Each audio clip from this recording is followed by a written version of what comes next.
Halo semuanya, selamat datang di channel Advent Christina. Nah, ini dia mobil keluaran terbaru yang dinanti-nantikan, yaitu Ford Everest varian Sport. Sebentar lagi saya akan mereview mobil ini, dan ini adalah sesuatu yang menjadi pelengkap dari mobil ini ya teman-teman. Dan varian yang sebelumnya sudah pernah dikeluarkan, yaitu Ford Everest Titanium maupun Ford Everest XLT.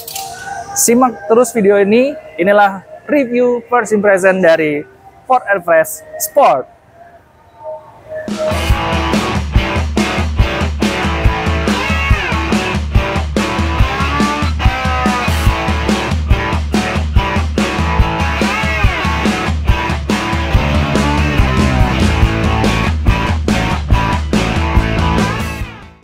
Oke teman-teman, jadi Ford Everest ini ya, kita ngomongin sejarahnya dulu.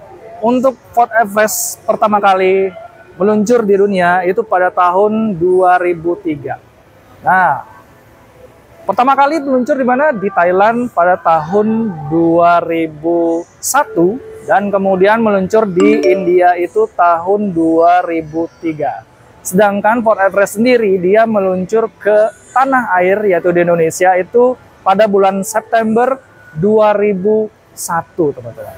Nah, jadi kalau kita lihat generasi dari Ford Everest yang generasi pertama, kedua maupun ketiga, itu dia kalau dilihat tuh banyak sekali perubahan antara desain eksterior, interior ya, maupun segala mesin-mesinnya teman-teman.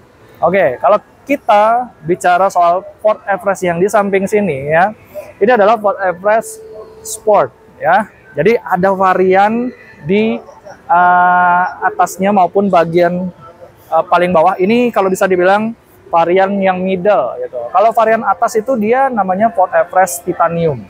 Kalau untuk varian yang paling rendahnya itu dia Ford Everest XLT gitu. Jadi kita akan review ya untuk bagaimana soal eksterior, interior, mesin juga ya, bahkan sampai ke fitur-fitur yang diberikan dari mobil ini teman-teman. Oke. Nah, untuk dari tampilan depannya, kalau kita lihat ini lampunya dia sudah full LED, kemudian grillnya ya. Secara mobil ini tuh ganteng sekali teman-teman gitu ya. Jadi untuk emblemnya dia gede banget, tulisan Ford ya gitu. Secara mobil ini dia adalah asal negaranya itu yaitu Amerika Serikat gitu. Jadi kalau untuk dari segi body gitu ya, tampilan depannya ini lebih gahar ya, ketimbang rival-rivalnya seperti Toyota Fortuner maupun Mitsubishi Pajero Sport. Apakah Anda ingin mengganti dari Pajero atau Fortuner, ingin mengganti Ford Everest Sport ini? Nah, nanti pasti akan Anda berubah pikirannya. Kemudian ya, untuk bagian sini ya, di bagian bawahnya saya akan nyalakan dulu ya untuk lampunya di bagian sini ya. Oke.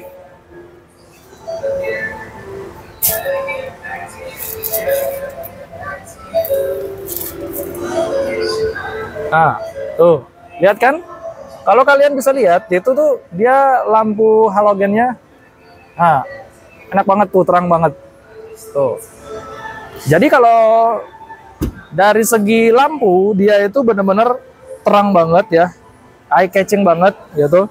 Terus kemudian dari bagian bawahnya ini dia mampu untuk masuk secara aerodinamika, untuk anginnya tuh bisa dapat dari sebelah bawah kemudian ke bagian radiatornya. Nah, kemudian kita cek juga untuk mesinnya bagaimana soal tenaga maupun torsi. Kita buka dulu ya, karena ini bukanya harus di bagian sebelah kiri gitu.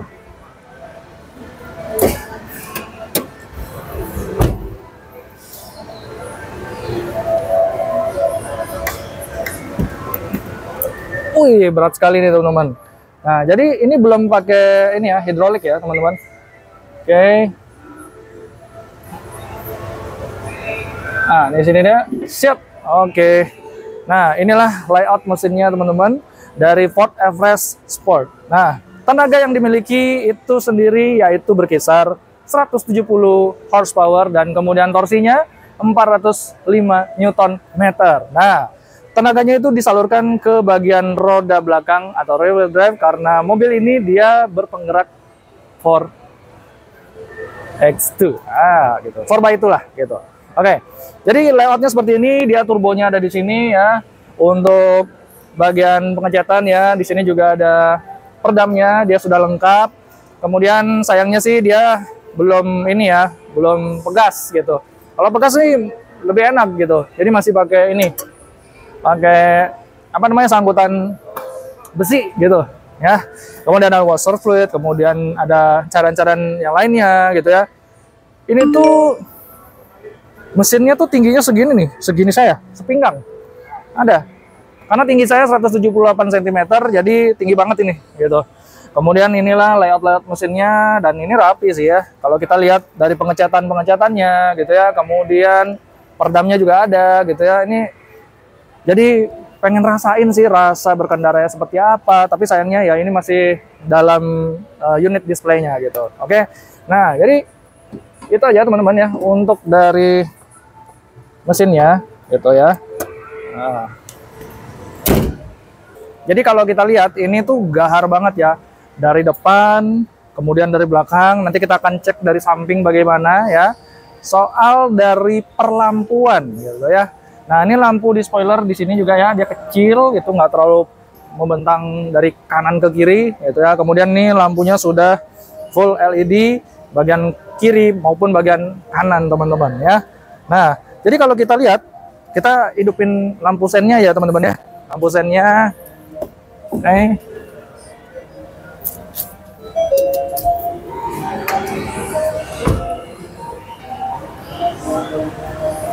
oh, lampu sennya nih di sini gitu.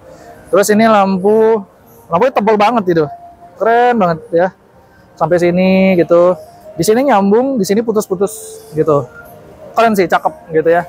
Kemudian untuk lampu it's okay, nggak ada masalah. Ada tulisan Everest di sini. Oh, keren sekali nih. Ada logo Ford-nya juga. Kemudian ada ini rear defogger dan ada wipernya juga. Ini ada kameranya. Oh, ini ada kameranya ya. Kemudian ada tulisan sportnya warna hitam ya, sewarna dengan body itu. Kemudian di sini juga ada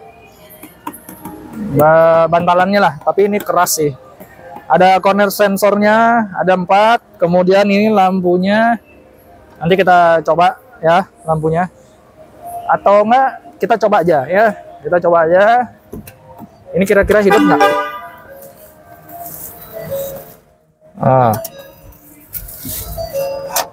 Nah, ini hidup nggak kira-kira? Tuh. Tuh, hidup kan? Itu. Oke lah ya. Nah, jadi tadi kamera itu hidup nggak kira-kira? Nah, pasti hidup kan? Nah, Anda bisa lihat tadi ya. Kemudian kita akan lihat untuk bagasinya seperti apa ya. Langsung aja kita buka. Oke, bagasinya sudah elektrik ya. Nah, ini dia. Kalau bagasinya itu, oke, kapasitas bagasi fleksibelnya itu dia hampir 260 liter ya. Ini saja gitu. Kemudian kalau untuk kursi tegaknya ya, di bagian baris ketiga itu pada saat dilipat dia itu dapat kapasitas bagasinya tuh 898 lah, hampir 900 liter gitu. Ini termasuk besar di kelasnya. Jadi kalau untuk Mitsubishi Pajero maupun Toyota Fortuner ini mah terunggul di kelasnya gitu ya. Kemudian kalau kita lihat dari segi ini ya bagasinya, ini tuh rata ya teman-teman, rata walaupun ada gundukan di sini. Kemudian juga kita lihat bagian sini juga ada kompartemen-kompartemen yang bisa kita simpan ya. Di sini juga ada ini dongkrak. Kemudian ini apa ya? Nah, beberapa peranti-perantinya lah gitu. Coba kalau kita ini ya, kita lipat. Ini melipatnya, oh lipat seperti ini. Oke, lagi. Nah, dia kalau lipat itu bisa rata lantai, teman-teman. Ya, tidak ada gundukan sama sekali. Jadi ruang bagasinya tercipta bisa mencapai 900 liter, teman-teman. Oke, langsung aja kita bahas. Ya, ini nggak ada tombolnya, Pak. Oh, ada. Ini tombolnya nih, teman-teman. Ya. Nah, dia sudah power elektrik, ya, power back door. Oke teman-teman, jadi kita sudah berada di baris ketiga atau row ketiga. Nah, jadi jujur ya, untuk di baris ketiga ini terasa sangat sempit dan tidak nyaman. Karena kenapa? Tinggi saya 178 cm ya, headroom, legroom, headroom segini ya. Nah, kalau saya tegak ini kursi tidak bisa di reclining karena sudah mentok. Legroomnya dia segini, gitu. Ini pengaturan kursi saya ya yang sudah saya atur. Oke, untuk pelipatannya dia pelipatannya segini ya karena ada relnya di bagian sini, dan di bagian kanan kiri dia ada cup holder tapi cuma satu ya. Cup holder satu di kanan kiri itu. Kemudian ini ada apa nih? Oh nih. Oh, bagian hooknya gitu. Kemudian jendela ini ya, jendelanya kecil gitu. Kemudian di sini ada apa? Tidak berfungsi apa-apa di kanan kiri. Ini ada soket 12 volt di bagian kiri. Tidak ada USB Type C atau Type E ya. Ini di bagian kanan polosan aja, bagian plastik bahannya. Terus ini ada subwoofer di bagian sebelah kiri ya. Terus bagian sini juga ada soundnya ya. Untuk airbagnya dia cukup banyak ya. Airbag dia ada 6 ya.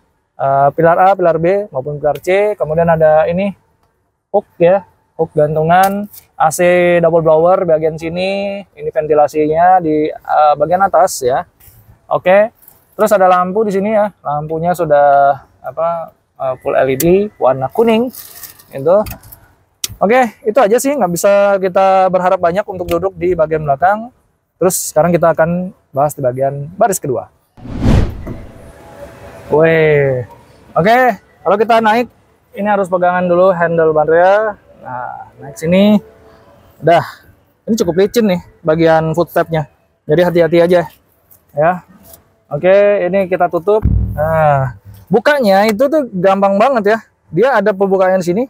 Nah, di bagian tempat naruh tangannya di sini. Ini unik banget, gitu ya. Untuk bagian lock unlocknya juga ada di sini. Ini tombolnya, kemudian ada soundnya ya. Nah, kita bahas terlebih dahulu untuk di door trimnya ya teman-teman, sebelum masuk ke bagian interior dalamnya. Ini ada ini ya, bagian open window dan close window-nya ya. Ini open window close window-nya. Coba. Oh, nggak bisa dihidupin, harus di apa? Dihidupin mesinnya ya, gitu. Karena ini mesin masih mati gitu. Oke. Terus kemudian ini handlebarnya, kemudian ada tempat untuk handlebar bagian atasnya, ada AC ya, ventilasi AC di bagian sini. Dia bentuknya bulat ya, sama kayak di belakang tadi bentuknya bulat. Ada ini juga lampu full LED juga kiri kanan, lampunya kecil banget, ini bisa dimatikan dan hidupkan. Terus kemudian ada sidebar pocketnya juga ya, ini. Kemudian ini joknya, dia perforated ya, kulit sintetis bukan kulit asli. Ini cukup empuk ya di kelasnya gitu. Kemudian untuk reclining ya kita cek juga reclining dia bisa serebah apa. Nah, dia mentoknya cuma segini ya. Oke. Untuk sandarannya juga bisa ditegakin. Nah, tekan segini. Untuk headrestnya dia tidak terlalu empuk ya teman-teman. Oke. Untuk headroom segini ya. Legroom, headroom segini, legroom segini. Masih ada space ya. Oke. Pengaturan kursi saya yang sudah saya atur, ada tunnelnya juga ya bagian sini. Kalau kita duduk coba. Nah, jadi paha itu dia tidak tersangga dengan baik. Jadi kalau untuk duduk di sini ya, paha tuh ya tersangga dengan baik. Terus untuk bagian kaki kita bisa selonjorin ya, seperti ini bisa masuk ya, cukup nyaman di kelasnya. Oke. Kemudian di sini juga ada pengaturan untuk AC-nya ya. Mau seberapa besar Kemudian di bagian bawah ada USB Type-C dan Type A. Tuh, dan di bagian sini juga ya ada ininya, armrestnya. Ini nggak bisa dibuka, jadi ada plastik biar nggak robek plastiknya. Pokoknya dia ada ininya, armrestnya ya. Headrest dia ada 3, karena ini mobil 7 seater ya, jadi 2 plus 3 plus 2 gitu. Jadi untuk 7 penumpang atau 7 seater gitu. Kemudian dia tidak ada ini, tidak ada sunroof atau panoramik ya, polosan seperti ini ya. Warnanya ini dia abu-abu, kemudian interiornya dia lebih dominan warna hitam. Oke. Itu aja sih. Ini nggak ada laci apa segala macam. Kemudian door pocketnya itu oke. Ya itu aja. Langsung aja kita bahas di bagian baris kedua. Oke. Nah,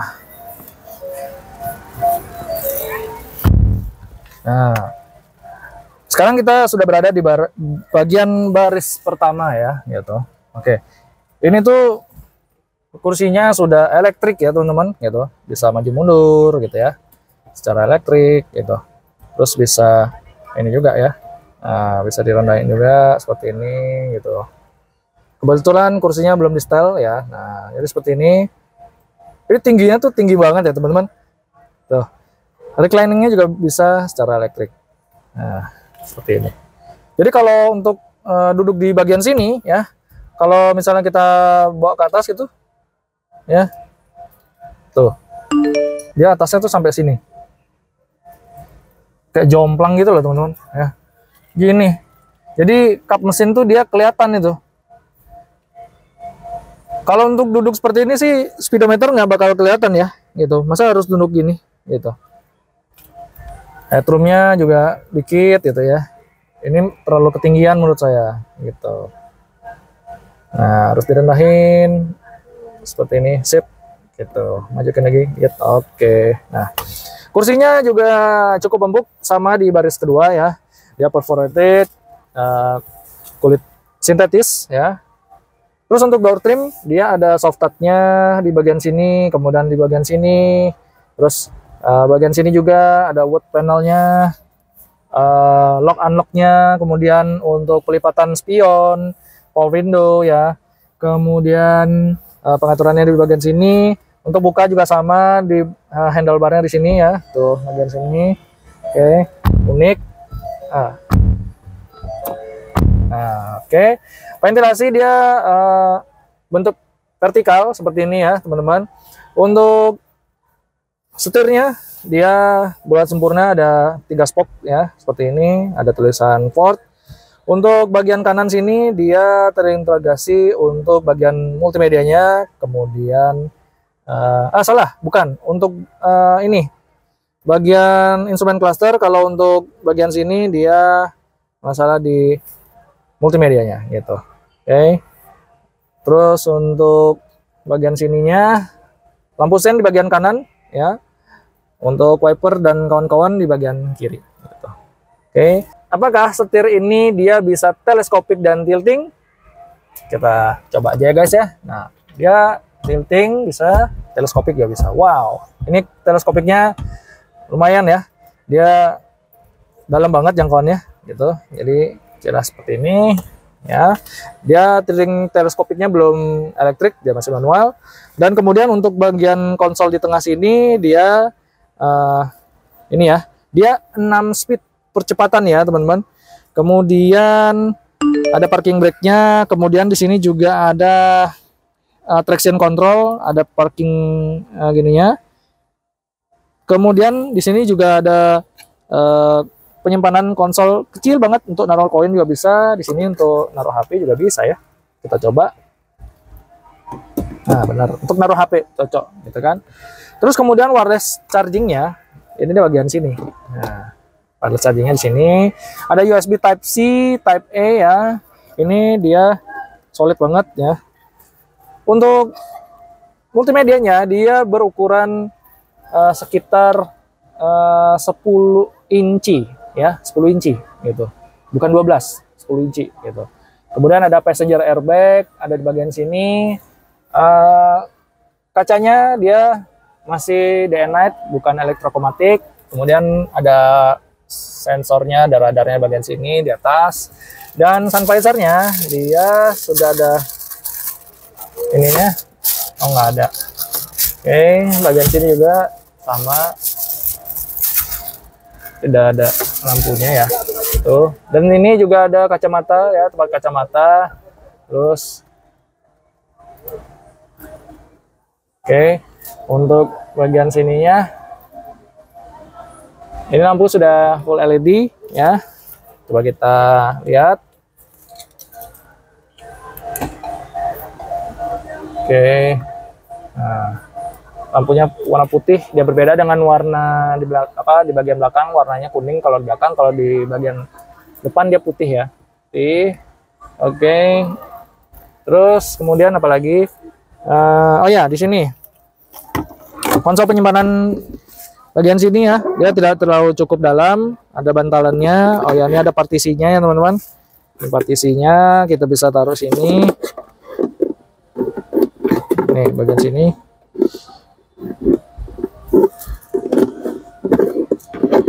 Coba. Wah, ini gimana nih?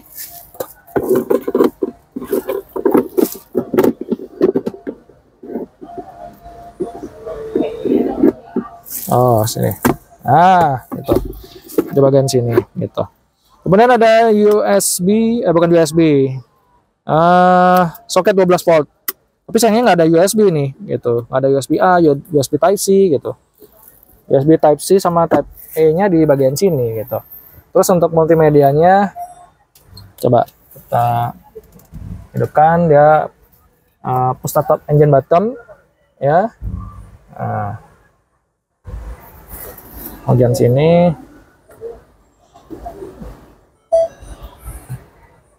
oke. AC dia hidup ya, AC-nya dia sudah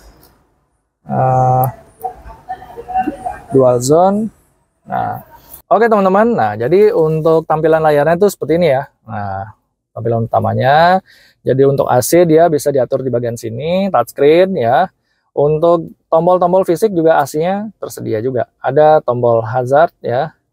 Kemudian kita lanjut untuk di bagian menu-menunya apa saja. Nah, ini ada radio, ada phone, ada media, ada Apple CarPlay, Android Auto, owner's manual, ada sketch gitu ya. Jadi mobil untuk off-road ini ya, dikategorikan off-road, dia ada menu sketch-nya juga. Kita bisa gambar-gambar, membuat kreativitas ya.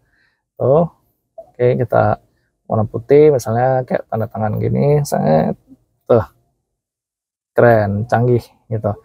Jadi sembari kita menunggu misalnya antri apa, beli bensin gitu kan ya. Kemudian kalau misalnya nggak ada kesibukan apapun, kalau mau ngantar anak sekolah pakai mobil ini, kita sambil nunggu bisa kita coret-coret di sini ya. Kita bikin kreativitas yang luar biasa gitu. Oke.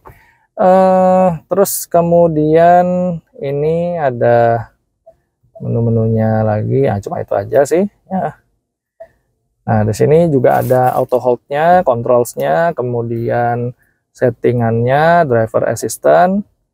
Driver assistant-nya dia ada rear view camera delay, itu aja. Nah, kemudian ada vehicle ya, vehicle, ada rear occupant alert, key detection alert, window wiper, lighting, locks, mirror gitu. Kemudian dia ada general ada apa aja? Nah, ada language, temperature unit, measurement unit, ada touchscreen beep, ada about scenes, software. Nah, ada software license, ada submit feedback, factory reset, display, kemudian ada jam ya. Sekarang jamnya jam 11:30, kemudian bisa diatur 24 jam ya. Auto time update juga ada gitu. Oke, untuk voice assistant, nah ada voice command, kemudian ada listen wake word. Kemudian ada apa lagi? Nah, mobile apps-nya juga ada, climate, media, banyak sekali ya. Tuh. Ada valet mode juga. Oke. Tentunya untuk mengaktifkan AC-nya juga bisa dari sini. Nah, dia sudah dual zone ya AC-nya, bisa diatur. Oh bukan dual zone, tapi single zone. Nah, saya kira dual zone nih. Oke, AC masih single zone. Dia pengaturan di multimedia nggak terlalu banyak ya. Tuh. Oke teman-teman, nah jadi kita lihat untuk instrumen clusternya ya, seperti apa. Nah, tampilannya seperti ini ya, kita oke dulu. Oke. Nah, jadi tampilannya apa saja? Dia ada, kita close dulu. Dia ada my view ya, kita lihat my view seperti apa. Ada trip 1, ada fuel economy, ada configure my view. Kemudian ada trip fuel. Trip 1, trip 2, fuel economy, seat belt, now playing. Lanjut ada off-road apa aja adanya. Ada vehicle guides, kemudian ada engine information. Nah, jadi seperti itu tampilannya. Oke, lanjut lagi. Ada towing juga teman-teman, ada towing, kemudian ada towing status. Kita buka, oh, jadi seperti ini. Oke, kita back lagi. Ada audio, ada phone, ada setting juga. Settingannya dia ada screen content, classic view. Nah, dia digitalnya bisa diatur seperti ini. Ada vehicle maintenance, ada iLife ya. Nah, jadi untuk parkir sensornya dia sudah ada ya. Kemudian untuk mode berkendaranya dia ada normal, ada eco, kemudian ada town. Oke, jadi seperti ini. Ada slippery, ada tow atau haul ya. Tuh. Ada normal, ada eco, kemudian ada tow atau haul, ada slippery gitu. Jadi ada traction controlnya ya, gitu. Bisa di on off kan gitu. Jadi tampilannya seperti ini. Untuk tampilan fuel dan empty-nya di bagian kanan, untuk engine-nya di bagian kiri ada tulisan atau gambar aki ya teman-teman. Untuk pembuka pintu yang sedang buka, nah ada notifikasi ya gitu.